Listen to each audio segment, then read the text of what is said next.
This is the BBC. Dear brothers and sisters, all are welcome here at the Confessions podcast, whether saint or sinner.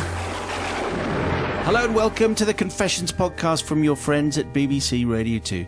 This is where sinful members of the public come to tell their tales of deceit, debauchery and deception, and boy, there's a lot of you.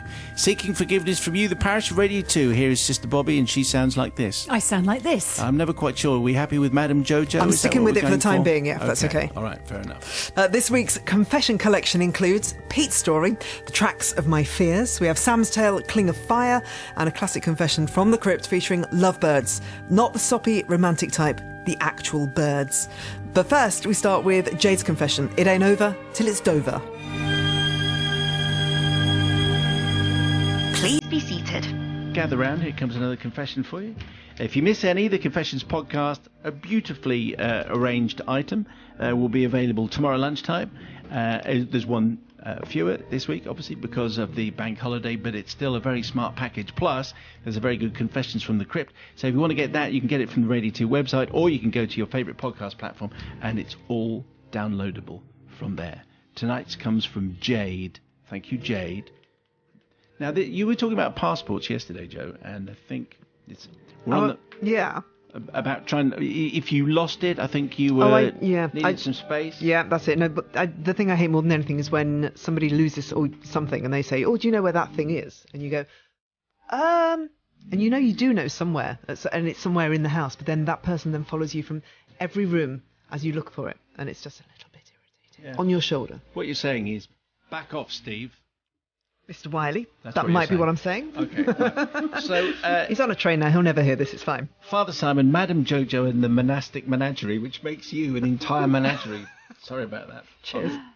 Despite holding a relatively senior position in a school, I have at times been known to make a faux pas here or a miscalculation there. It's kind of like an end-of-term confession.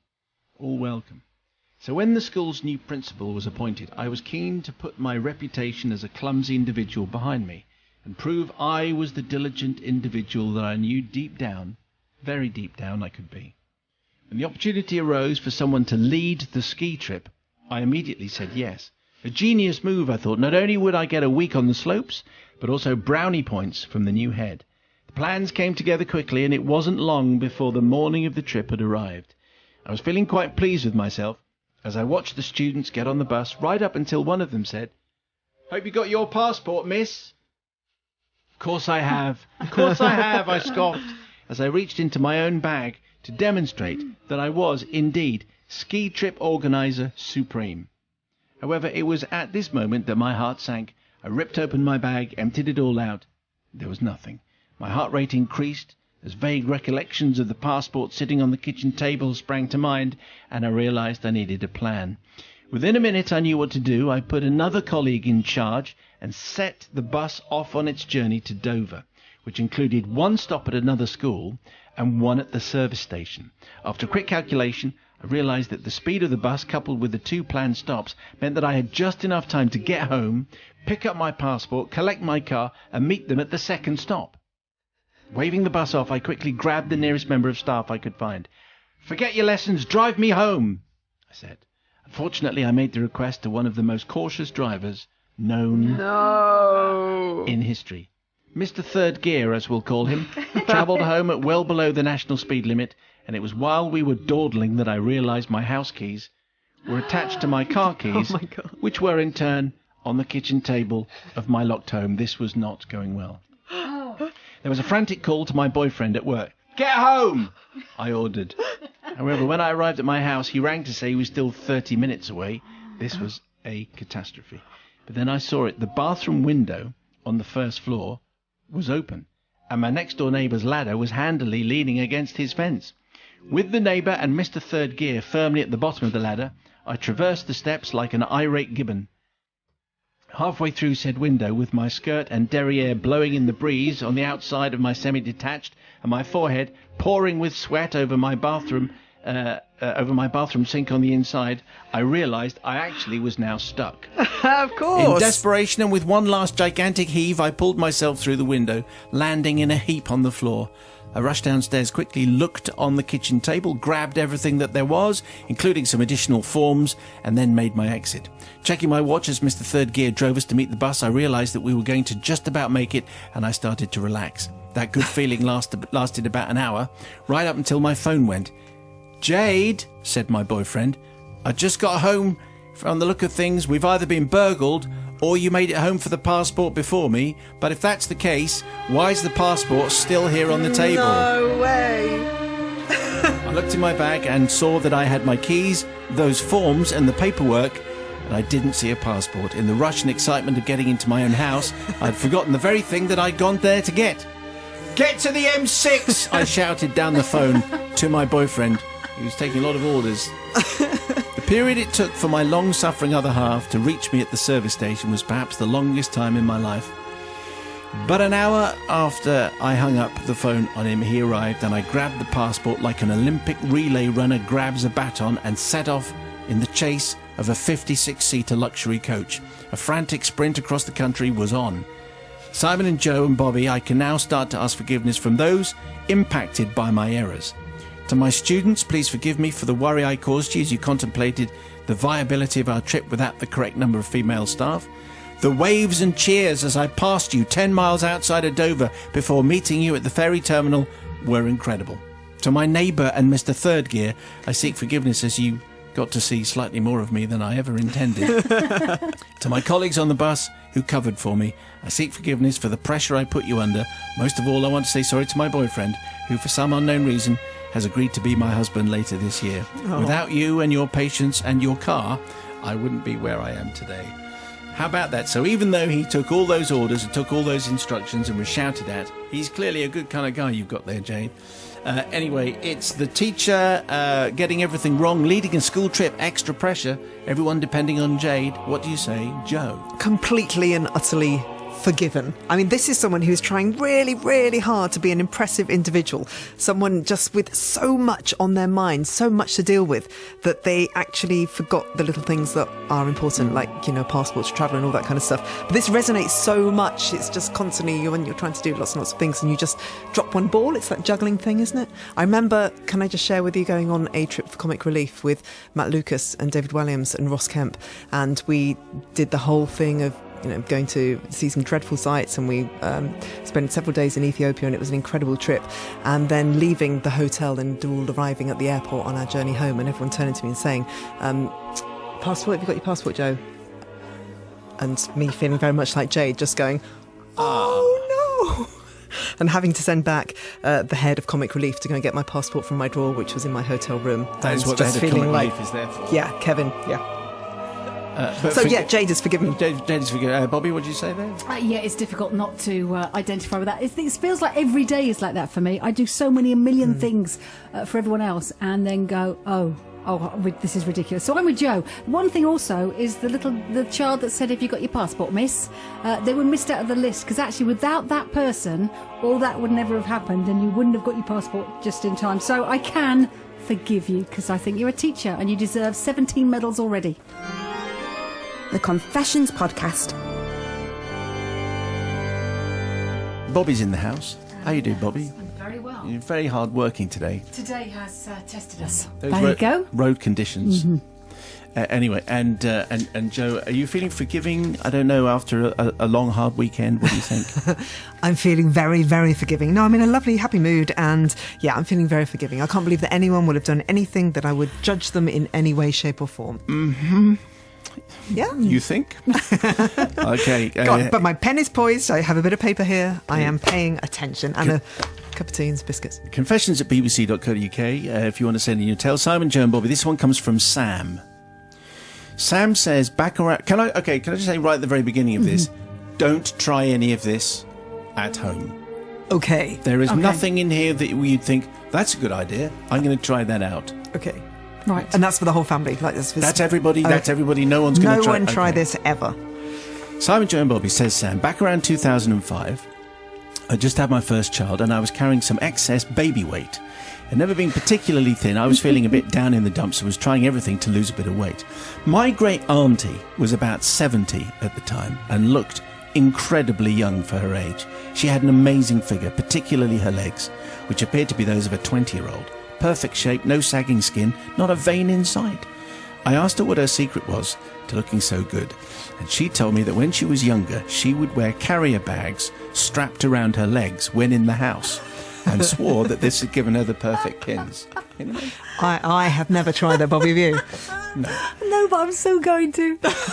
Well, you wait and see how this Okay. Pans out. Now, I was not blessed with slender legs, Simon, and often people referred to them as tree trunks, to be perfectly honest. What my auntie had said resonated in my head for a few days, and one evening, feeling a little bit low, I thought to myself, well, why don't I give it a try? Believing we were now in a modern age, I thought I would upgrade from carrier bags to cling film. And it all got a little bit weird from there. Having had a lovely bath, I sat on my bed and began to wrap cling film around my legs. Starting off at the ankle and working up to the knee, I was soon set. After thinking for a moment, I realised I always complained about my thighs, so I began to wrap them in cling film too. Separately, I hasten to add. Now, with my legs completely wrapped up, I thought I would move around a little. As I looked in the mirror, I realised if it works on my legs, then surely the same effect would happen with the rest of my body. I had a brainwave. I'd wrap myself up entirely, and I'd sweat all the fat out. This is a desperate woman. 5 minutes later, I'd covered myself entirely in cling film, up to my neck. Not one part of my body was free or exposed to the air. My now ex-husband has been watching... There's a lot in that phrase. My now ex-husband had been watching TV at the time downstairs, so when I heard him come upstairs, I hurriedly put on my pyjamas so he couldn't see what I'd been doing. Announcing from the stairs he was going to bed, I jumped in, thinking I'd give it an hour, then I'd go to the toilet and unravel myself. Anyway, it was not to be. It was summer, and I was in bed, wrapped in cling film, in my pyjamas. I could feel my body getting warmer and warmer. Within minutes, I could practically feel every pore opening. I also hadn't factored in that when you become hot and sweaty, the body has a tendency to swell.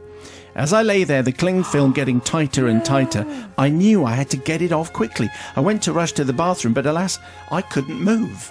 The cling film had got so tight and, well, clingy, that I couldn't even bend an arm.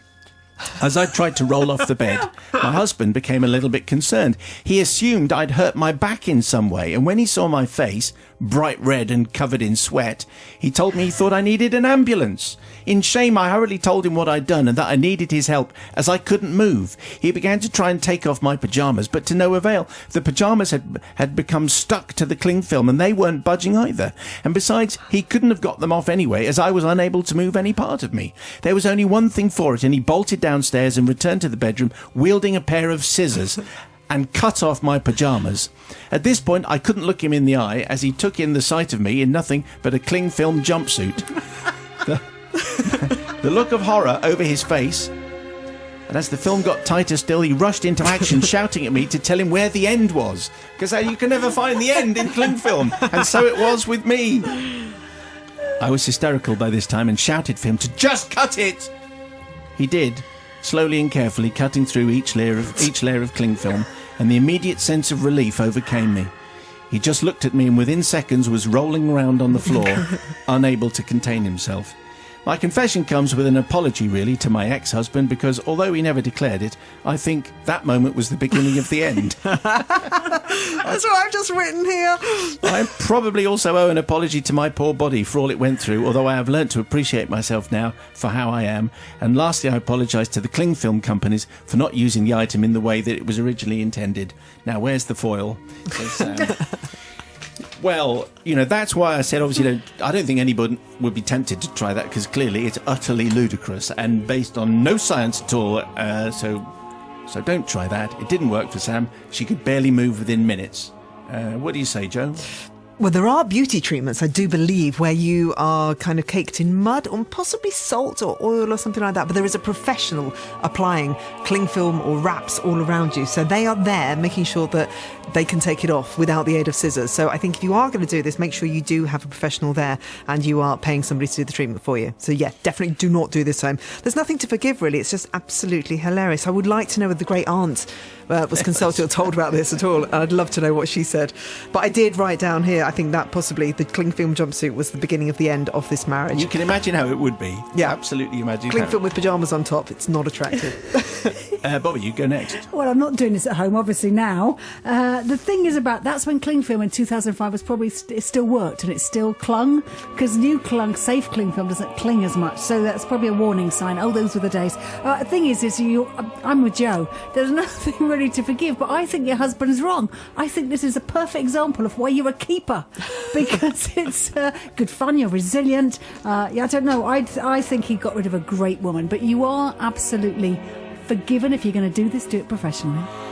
I don't think anyone puts Clingfilm on you professionally, but anyway, No, they do, I get the gist. Do you know what? I think they do. They do. I'm Honestly, sure I've had it done. I haven't had it done, but Simon, maybe try it out. I don't think so. The Confessions Podcast. Quite brilliant. That was Sam's confession, Cling of Fire, where our heroine Sam got herself literally wrapped up in a hot, tight mess. Sam's confession also prompted a lot of people to pin the blame on a certain 90s film. Cut my husband free from Clingfilm, trying to squeeze into uniform for Remembrance Sunday. Guys doing it as well. Yeah, hilarious. I blame the full Monty. Still to come, I need to watch that again. But thanks for that. Still to come. But just don't wrap yourself up in Clingfilm. Well, I think I can't think of a single reason why that would ever be a good idea. Can you? I think, as we established on the show, to shed the weight, to shed the pounds. Well, also, if you have a tattoo, they put Clingfilm over that to protect that. So it has its uses as well. Do they? Obviously, not over all of you at the same time, just over the bit that's done. But if you're going to do it to lose weight, that in general, the consensus of opinion seemed to be it's a waste of time. And also, you don't need to lose any weight. Look at you. Obviously, a fine figure of a man who goes to the gym every single day, as we've established. Here's the thing. I used to put plastic bags on my feet because I used to have eczema when I was a kid. And the doctors said, you put plastic bags on your feet under your socks, which is supposed to get rid of the eczema, which it didn't. But it did make my feet stink.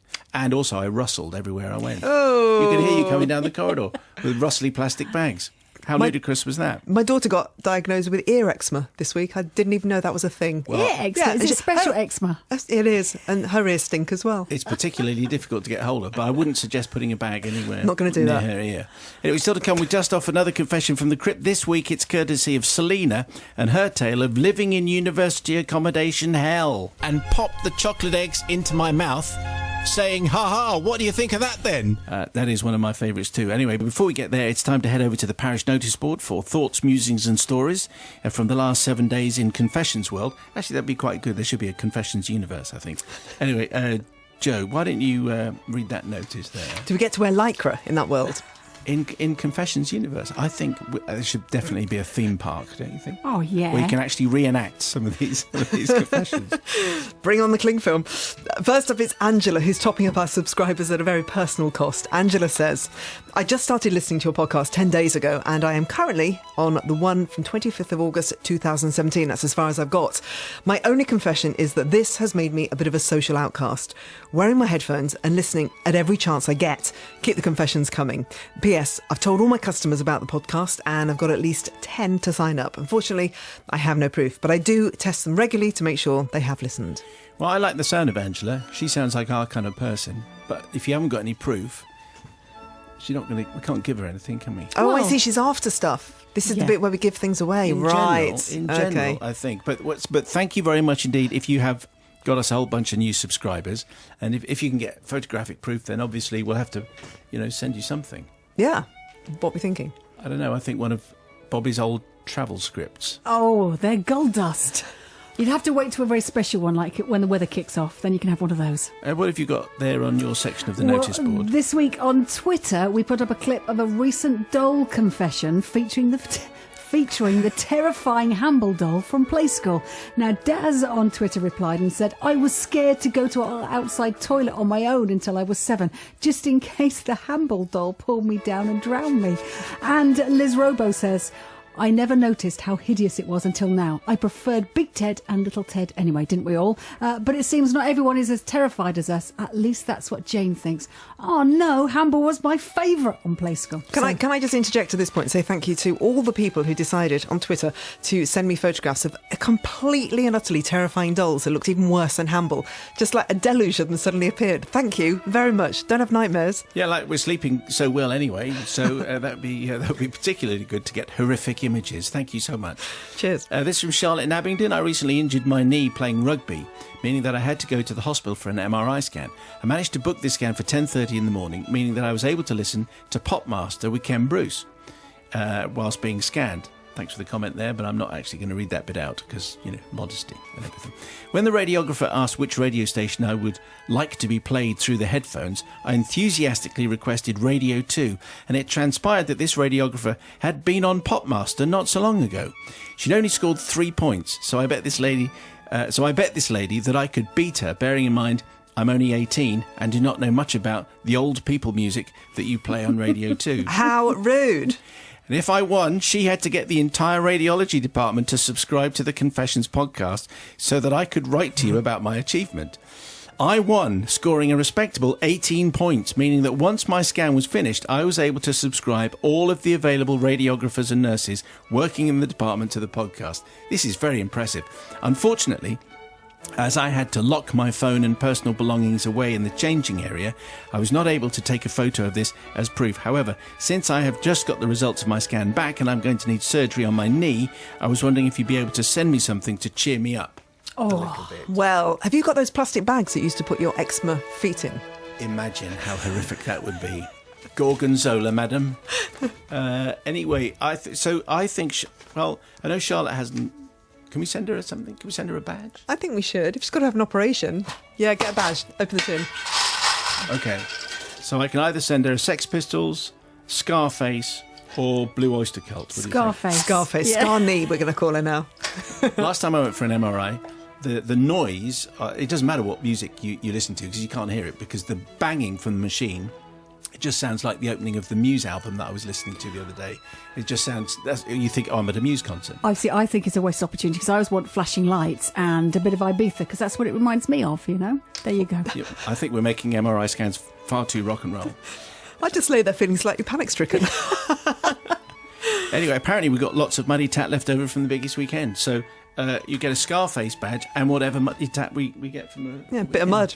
There you go. Remember, if you do want to get in touch with the podcast, if you have a confession of your own, you want to request a classic one that made you laugh out loud, or you've just managed to sneakily subscribe your mates to the podcast and you want to boast about it, then do email us. It's confessions@bbc.co.uk. That's time for the sleazy part of the notice board. Time to see what non-compliant confessions have come in this week. There's been far too many toilet-related incidents. And the thing is with toilet ones, it's a bit like with laxative ones. They have to be very impressive to make it through because they all just tend to be revolting. Anyway, including one from Ian about a heavy night at the student union, a soaking wet mattress the next morning, and Ian wanting to avoid a £50 fine for ruining a student mattress. His solution, swapping it for a mattress in the room next door and letting that poor chap take the fine. That's not good. That's Ugh. No, that isn't. But it's classic student behaviour. But anyway, so that doesn't get on. Another one comes from Nikki, who on her last day of a job where she'd been treated horribly by two older ladies in the office for the last 12 months, decided she'd make them a cup of tea as a parting gesture. Nice. Using mugs that she'd washed out in the toilet bowl. Of course. Where else would Classic. you wash those mugs? But undoubtedly the worst story comes from Mr. Amazing. Why on earth did you think it was funny to suggest your friend try the pills you gave him for his toddler to help calm him on a 9-hour flight? Those pills were laxatives, there you go. And every single person on that flight has struggled to remove the sights and smells that followed from their memory banks. That is very wrong. Very, very How wrong is it, would you say? Well, first of all, you should never share tablets. We all know that. Yeah. But that is very, very wrong because it doesn't only affect him, it affects everyone else on the plane as well. It's very wrong. Very wrong. I'm very cross now. It's wrong. That's why we didn't read it out. It's wrong. It's all right on the pod. It's wrong, diddly wrong. It's wrong. None of these are okay. Anyway, send us your confessions, please. But you have to ask yourself, will you be able to look anyone in the eye afterwards? Which, if you're Mr. Amazing, the answer is no. Confessions@bbc.co.uk. Right, enough of the vile unpleasantness. It's time to get back to this week's Confessions, and here's Pete with his story, Tracks of My Fears. the Confessions podcast. So here comes another confession for you. If you have a story for us, it's confessions@bbc.co.uk. If you miss any, the Confessions podcast is available Friday lunchtime, and it would be good to hear from you. So tonight's comes... you get it from the Radio 2 website, by the way, or from your favourite podcast platform.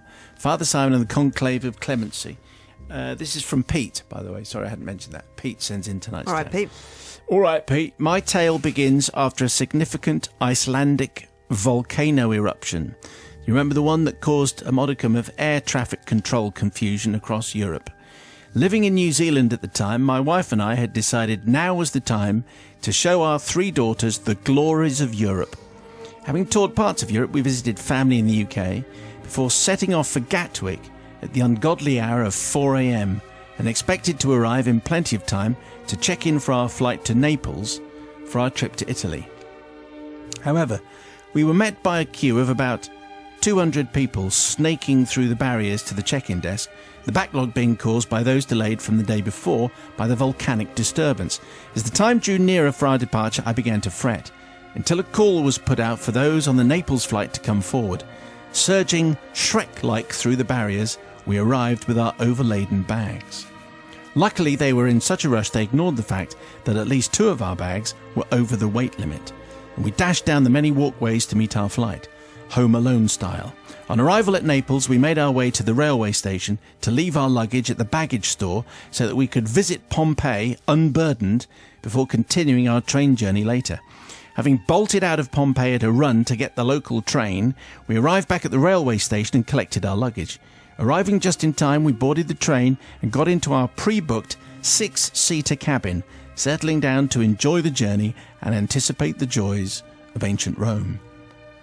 Now, we've been fortunate to travel around some of Europe, and our girls were quite au fait with the vagaries of continental trains, but even so noted that the steps were a significant height from the platform. As each person had a backpack and a suitcase of varying sizes, I decided that some organisation was in order. About 10 minutes outside Rome, I marshalled our girls and directed each down the corridor with a backpack and a suitcase each, along with an admonition to wait by the exit door. I explained I would then get out of the other exit and assist each down in turn.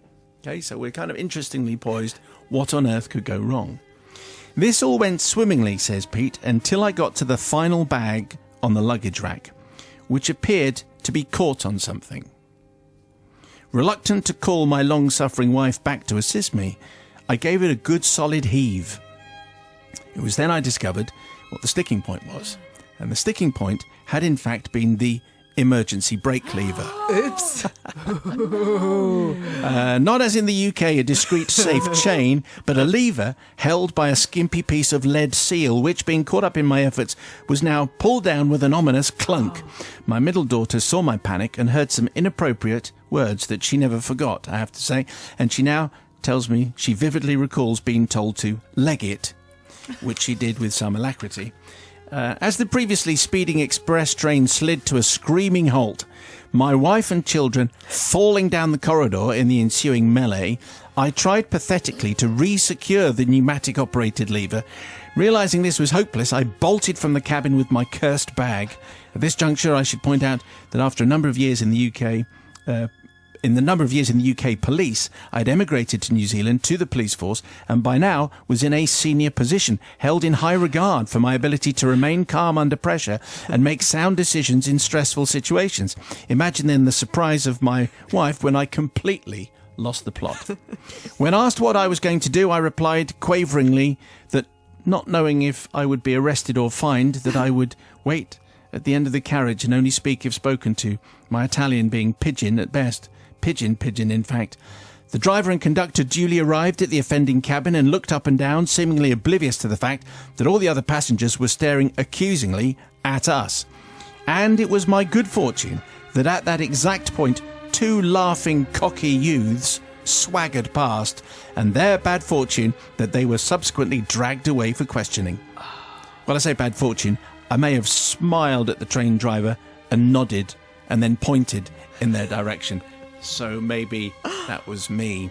Anyway, says Pete, I need forgiveness not from the Italian train authorities who frankly had a ridiculous emergency brake system, Ludicrous. Not from the two youths who were enjoying the whole thing far too much, nor from my family, who enjoyed regaling this story at every opportunity over the years, but from my fellow stalwart passengers who, despite an interrupted journey, did not dob me in with the authorities. I think that's an ancient Italian phrase. Anyway, so yes, you would have thought that all the other passengers would have said, it's not those kids, it's actually those English or those Kiwis that are over there. Anyway, Pete needs some forgiveness. I don't think Sister Bobby's going to give it, though. Well, I don't think anybody could give it. Do you? No. Bobby? We're going to go first. Yeah. Pete, come on. What do you think? What do you think? Do you think I'm going to forgive you? Of course I'm not going to forgive you. It's dangerous. And also it's deceitful. You blamed two other people. I'm surprised that those boys, or I'm assuming they were boys, didn't they? He said youths. No, the girls. Oh, the girls. Oh, I see, really? the youths. I think, The yes, youths. I don't know. I don't think we know. Well, the thing is Pete, you blame somebody else. You didn't take responsibility for it. And you should know better. You're in a position of authority. You're a parent and you should be setting an example. It wouldn't have hurt you to just say, look, I've done this and you need to fix this before you set off down those mountains, maybe. You know, it's, the potential here for danger. I think, I'm not impressed, Pete. You're not forgiven. Quite scary when she gets stern and Yeah. outraged, Yeah, isn't she, Bobby? absolutely. Yeah. No, I mean, there's no way you can possibly be forgiven here. The fact that you were one of the police officers, that came to us at the very end of the Yes. story. So you could have mentioned that a lot earlier on. Just tried to hide that away. So there is no way on earth you could possibly be forgiven for this. I can understand you being absolutely mortified when you pulled the emergency brake, but then to let other people take the blame, not no way, not no how, and you taught your daughter how to swear. That's right. She might have known that already. The Confessions Podcast. Now, if you missed the confession going out live, then you wouldn't have heard reaction on the people's verdict. So here is another chance to hear one of our favourite responses. Not forgiven. Typical long-winded report from a copper, most of which had nothing to do with the event. I was proceeding in an easterly direction, etc., etc., and then fitting up two likely lads for the crime. I thought that was very good, actually, but it was because it hadn't occurred to me that it was sort of a long-winded approach from a copper. But anyway, it was nicely observed. Thank you for that. And that's it from this week's batch of confessions. Yours to the usual email. But don't go anywhere just yet, because here we go. We've dug out another confession from the crypt. Yeah, this one's been requested by Peter, who says, I ask if you can find and repeat the confession where a group of female students all shared a house, and one of the girls, who was not particularly popular, owned a pair of lovebirds. If I remember rightly, the birds finally laid eggs, with hilarious consequences. I remember this. It is particularly good. We found the story. It was sent in by Selena. So enjoy this excellent tale. Boom, boom. It's a confession, and this from Selena. By the way, Brother Mike, you're very welcome back into your robes. I can't remember whether you're an easy pushover on the confessions or not. What would you say? I can't remember. I think you are. No, I thought he was quite tough, actually. Really? Yeah. Okay, well, let's leather trousers. Let's find out. Yeah, makes it very tough. It's their professional leather trousers. So here we go. Dear Father Mayo, says Selena, and assorted members of the confessional posse. I would like to confess to an episode that happened whilst I was living in halls of residence at a northern university, and which at the time my friends and I found extremely hilarious. But with the passing of time, I feel penance must be sought for the distress I caused to one of my fellow students. I'll call her Lynn, who was in the room next to mine. At first she seemed really pleasant, and we got on famously, studying and partaking of the many and varied social opportunities available to us together. The problem started when at the start of our second year we decided to rent a house with some other students. What a hoot we thought it would be. I realised my mistake almost immediately. She was a clean freak, tidying up, cleaning up, and worst of all, hoovering, well actually it says hovering, but I think you probably mean hoovering, very early, like 11 o'clock in the morning on Saturday and or Sunday. Imagine that, being up at that time. Mind you, if she was hovering, this would be a completely different story altogether. It was not very noisy, is it, hovering? So it wouldn't disturb her. So let's assume that she's tidying, cleaning and hoovering at 11 o'clock Saturday, Sunday morning. It drove me mad, Simon. I moaned and complained about this unacceptable situation to anyone who would listen, but they just laughed. Even my parents were quite unsympathetic, and my resentment of this girl grew unbounded. Now, Lynn had two lovebirds in a fancy cage that she kept in the dining room. They were her pride and joy, and she would spend hours cleaning them out, of course, and cooing over them. I have a phobia of birds. You can see this relationship is problematic. And she would let them out to fly around each night, and I would glare at them and her in silence.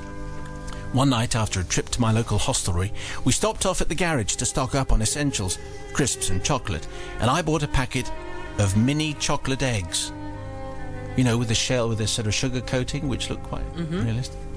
As I was eating them, a devious thought entered my mind, and I gently opened the lovebird's cage door and put 2 of these little chocolate eggs in the nest part. No! When Lynn looked next morning, she was beside herself with joy and happiness.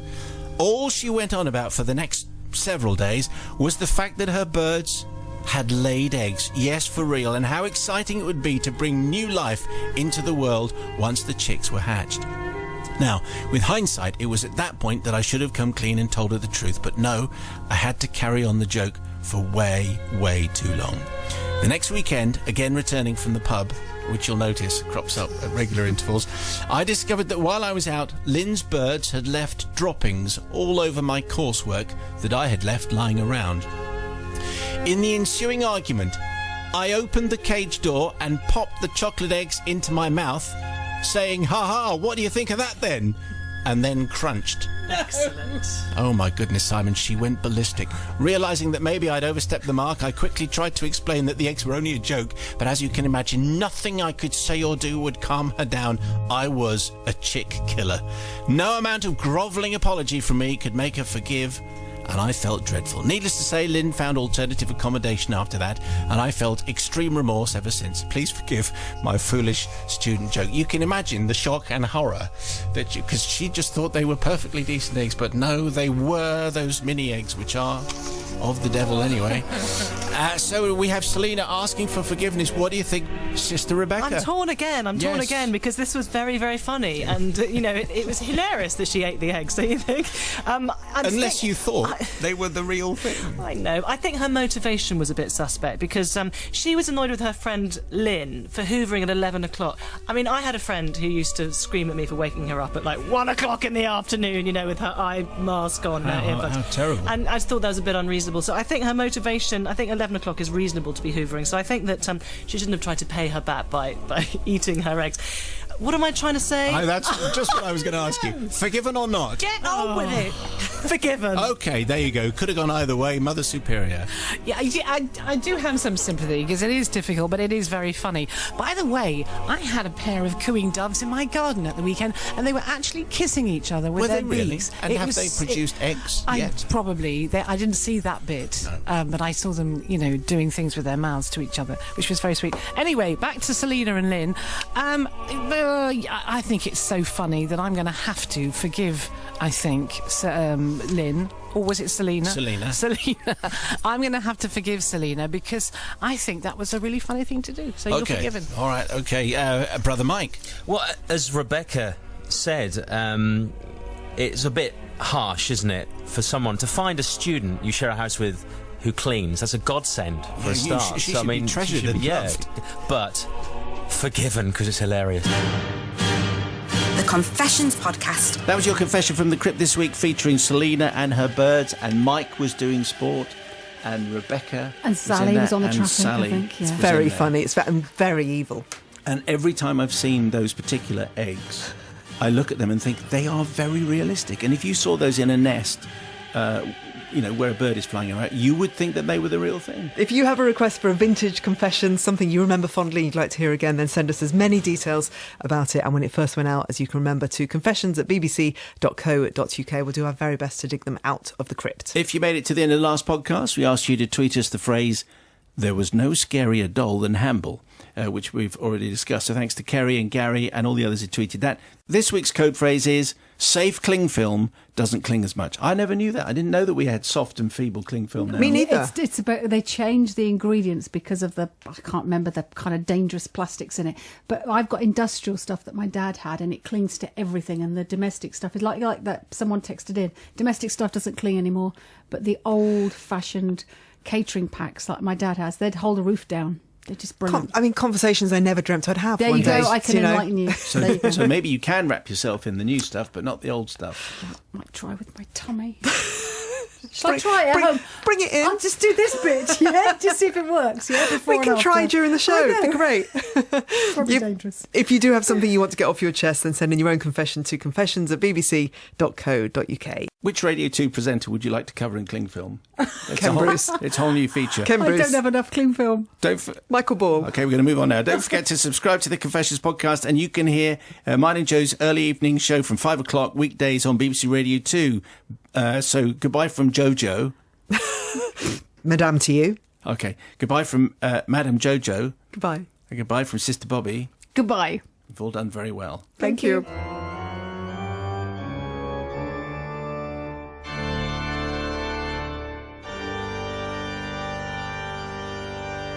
The Confessions Podcast.